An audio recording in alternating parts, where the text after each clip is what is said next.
E tu manu ai le tu longolongo.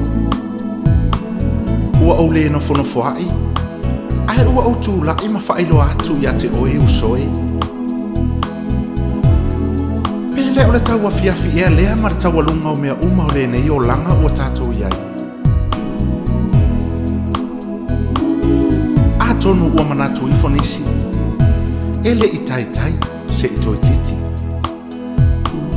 Ai o te manatua le tusi a ngā luenga si fulu malfitu a lona foi upo e tolu si fulu se I o le tolu si fulu mantasi o lo whaapea mai.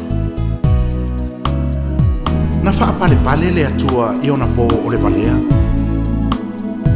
A o lo fetalai mai nei tangata uma inu uma lava I a salamo. A wa ua whaatuina e ia le aso e whaamasino ina aile lalolangi ma le tonu. E le tangata ua tōwhia e ia. O loo whamaoni mai ai e ia I tangata uma lava I lona toe whātou mai ia te ia I e ua oti. O le mea lea Samoa ia tātou mātahala loa.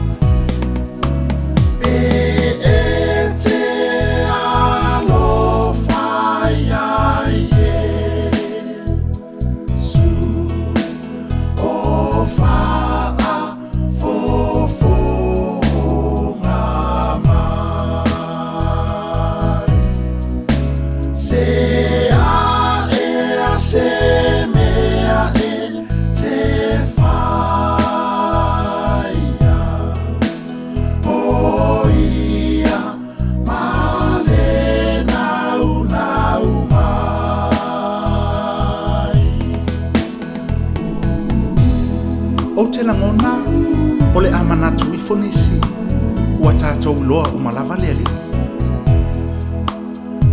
E oi, e moni a oi. Ai mana tua foki.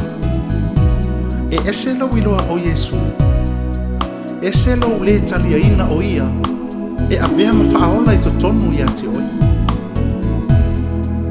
E tele nisi o manatu ese. Ua fesoa ina ai lo tātou anga I atu.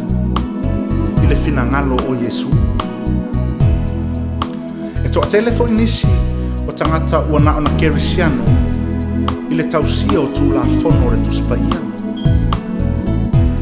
Ai ua matua I mamao e se lava I lato. Ma se alofa foa I atu I o lato uso a tangata. Ai o le alofa o le atoanga lea o le whaamai o le olanga o le tangata kerisiano.